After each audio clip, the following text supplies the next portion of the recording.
Ramon, habang inaasikaso ni Tanggol ang kanyang pakipagkita kay Miguelito, bakit hindi natin ihanda ang ating negosyo para sa kanya?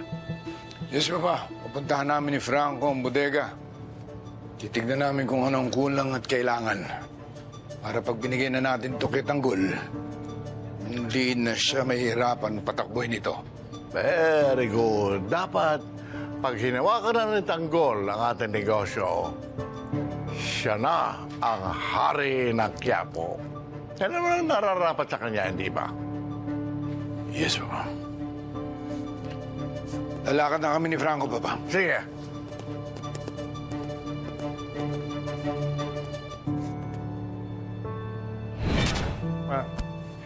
Yung Star of Venus, 200 million. Sa Blood Titan, 300 million. Bale, 500 million.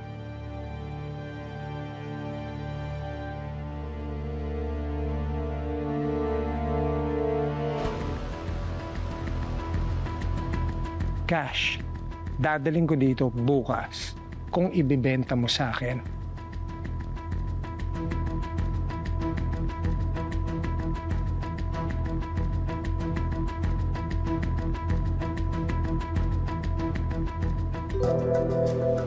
Masyadong maliit kong.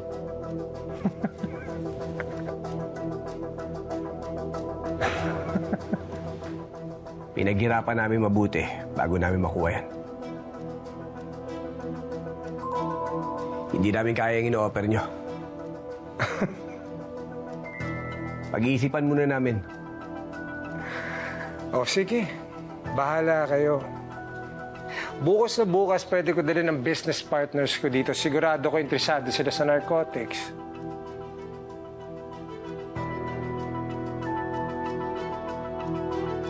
Pero ang sinasabi ko sa'yo, ako, interesado ako sa mga diamante. Tamang-tama, Congressman. Meron kaming drifting competition bukas. Pwedeng doon na kayo mag-usap ni Tanggol. Call. Call. Bukas. Let's go.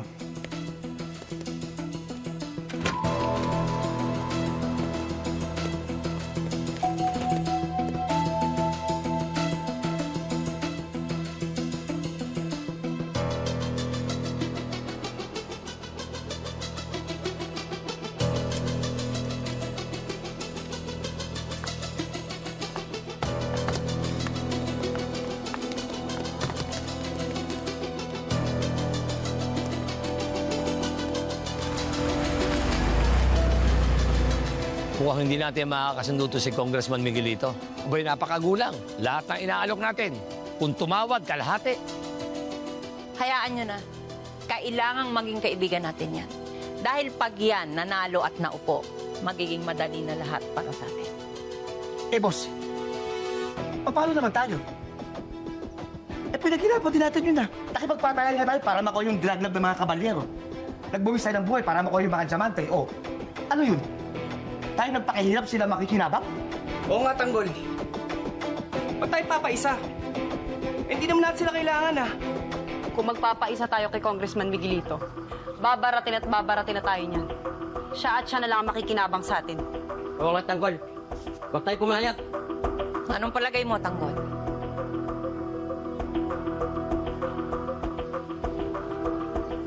Huwag kayo mag-alala. May pinaplano ako na hindi niya inaasahan.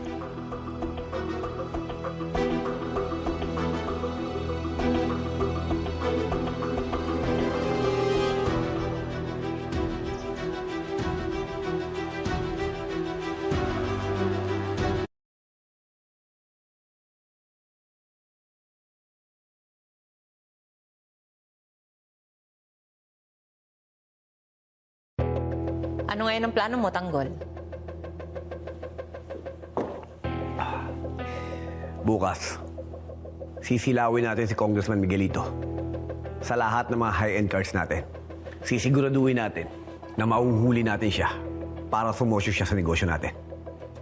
Teng, ihanda mo yung mga baril, pati yung mga sakyan. Sige, Tanggol. Naku, yari. Alam ko na yan. Mahalas naman ni Congressman Miguelito at mga business partner niya. Pero maghanda rin tayo. Dahil sigurado hindi mga pipitsugin ng mga ka-business partner niya. Tanggol, paano ko sumablay ang pinaplano mo? Magme-mayor pa naman yang si Miguelito. Pag nabuko tayo niyan, re-resbakan tayo niyan. Lalong maliletse yung negosyo natin. Huwag kayong mag-alala. Sisiguraduhin ko sa inyo na hindi tayo sasablay. Hindi dapat nila malaman na tayo ang nagplano sa mangyayari sa kanila. Tanggol, mukhang maganda yung pinaplano mo, ha? Pero ito, matindi nito. Huwag sanang mabuko ni Congressman yung plano mo. Dahil pag nagkataon, maaari mong gagalit yung pamilya mo, tsaka pamilya niya. Magkakasala sa mga negosyo mo ngayon.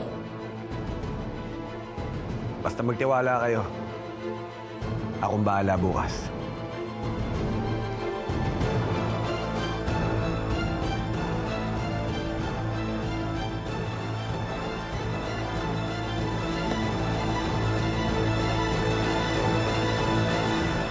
Sa pag-ikot ng gulong ng buhay, 3 araw. Hindi kayo makakabayad ng utang. Eh di iilitin ko na lang tong bahay ninyo. iikot pabalik ang kapalaran. Matagal kong pinarabaho si Gustavo. Papatayin kita. Paano kung malaman ni Marites at Tangkol ang sikretong matagal kong itinago? Magiging napakamapanganib sa oras na pasukin ng mga gilero ang aming mga buhay. Lalagapak ang mapagmataas. Santino, bilang ka ng kamay ko, kailangan maging agresibo pa tayo sa pagbebenta ng kalakal natin. Sino yun? Ikaw! Huli nyo! Hoy! Sandali! Sandali nyo! Lakas ng loob mo.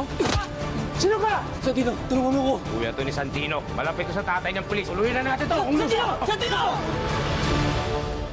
Ang maprinsipyo Gana mo ang trabaho. Patutunayan ko sa lahat may tatagunin kong pamilyang ito sa wastong paraan. Sino ka? Kanahin na yan! Ba't ka dito? madedesperado. Hotong ko! Ano po? Ang mga lasyo!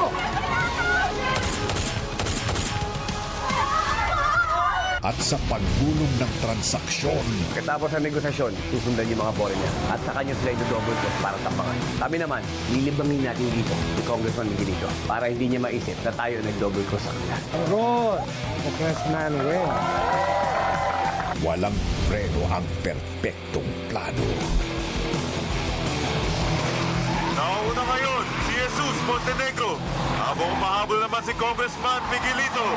Mag-ingat ka. Dalawa na lang kayo ni Kong na naglalaban. Talagang si Tanggol ang nauna. Pipilit umahabol ni Miguelito. Pero sadyang iba talaga diskarte ni Tanggol. Hindi importante kung sinong mauna. Importante matapos ang trabaho bago matapos ang karera. Dumidiskarte si Miguelito. Sinusubukan niya. At kailangan ka na nila. Nahihirapan sila. Maghahari ang puso. Ano na kayo? Patay ka mo dito!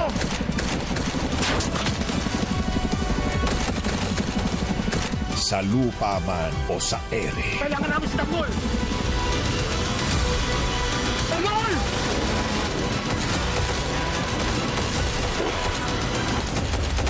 FPJ's Batang Quiapo.